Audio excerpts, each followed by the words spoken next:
Sometimes destiny doesn't knock gently. Sometimes it arrives on horseback, straight through pain, blood, and silence. She learned very early in life that love was not guaranteed, just because you shed blood. In the small, dusty settlement on the edge of the frontier, where wooden houses groaned under the weight of harsh winters and harsher hearts, lived a girl named Eliza. She was barely 16, thin as a shadow, with eyes that carried the exhaustion of someone twice her age.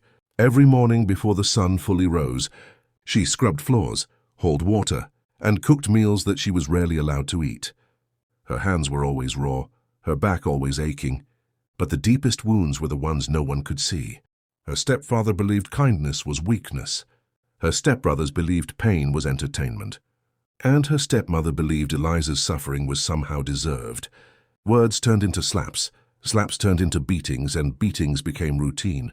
In that house, silence was her only shield, and even that failed her most days. The townspeople knew. They always knew. Bruises could not hide forever, especially not in a place where everyone watched everyone else. But they turned away. Some told themselves it was family, business. Others feared her stepfather's temper. So Eliza learned another lesson early on. Cruelty survives best when good people do nothing. The only time she felt a breath of freedom was when she was sent to fetch water from the far well beyond the edge of town, where the land opened into wide plains and the sky felt endless. There she could imagine another life, one where her name was spoken gently, one where hands reached out to help instead of hurt. That illusion shattered the day her stepfather accused her of stealing food. He dragged her outside in front of the house, shouting lies loud enough for the neighbors to hear. His belt came down again and again as dust rose around them. Eliza didn't scream. Screaming only made it worse. She focused on the sky, blue and indifferent, and wondered if it would be better to simply disappear into it. When he finally stopped, he threw her toward the road like discarded trash. "Don't come back until sundown," he snarled. "Or don't come back at all." Bleeding and dizzy, Eliza stumbled away from the town, each step heavier than the last. She didn't know where she was going.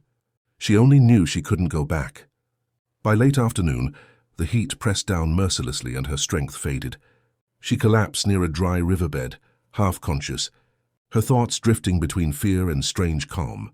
That was when she heard the sound of hooves. Not the chaotic gallop of drunken cowboys, but something steady, controlled, purposeful.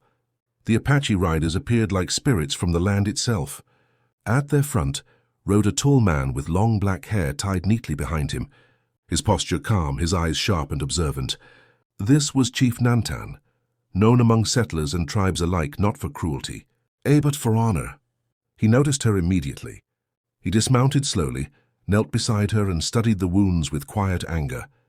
He had seen violence before, too much of it, but there was something about this girl's stillness, the way she seemed already resigned to suffering, that struck something deep within him. When Eliza woke, she expected pain. Instead, she felt warmth. A blanket covered her shoulders. Water touched her lips. Panic surged as she tried to sit up, but a calm voice stopped her.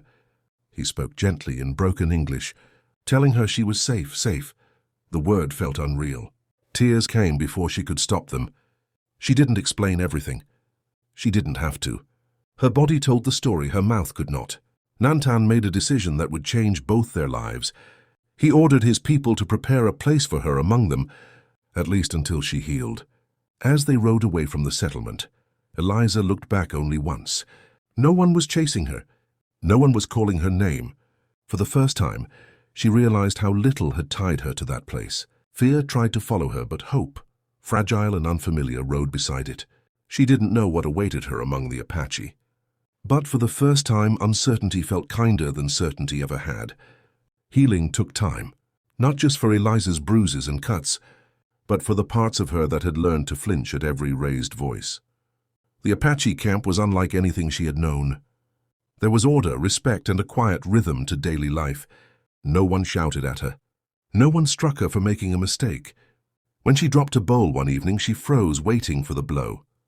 Instead, an elder calmly picked it up and handed it back to her. That simple act broke something open inside her. She cried that night, not from pain, but from confusion at being treated like a human being. Chief Nantan watched her progress from a distance. He did not press her with questions or demand gratitude. He believed dignity was something given freely or not at all. Slowly, Eliza began helping around the camp, by choice, not force. She learned their ways, their respect for the land, their belief that strength and compassion were not enemies. For the first time in her life, she felt useful without feeling used. At night by the fire, she listened to stories of ancestors, of survival, of identity stolen and reclaimed. And without realizing it, she started reclaiming her own. But the past does not release its grip easily. One afternoon, riders from the settlement arrived, armed and angry. Her stepfather stood among them.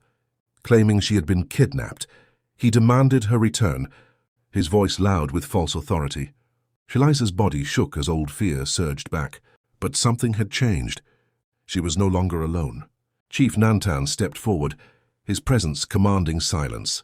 He spoke calmly, exposing the lies, pointing to her healed but scarred body, asking the men a single question: "Is this how you treat what belongs to you?"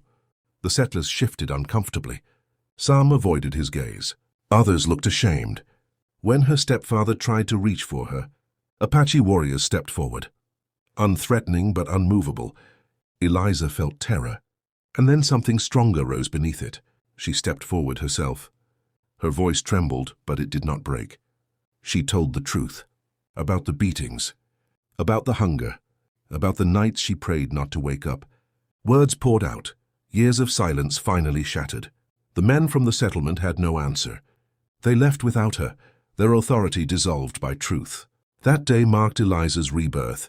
She chose to stay, not as a prisoner, not as a guest, but as someone who belonged.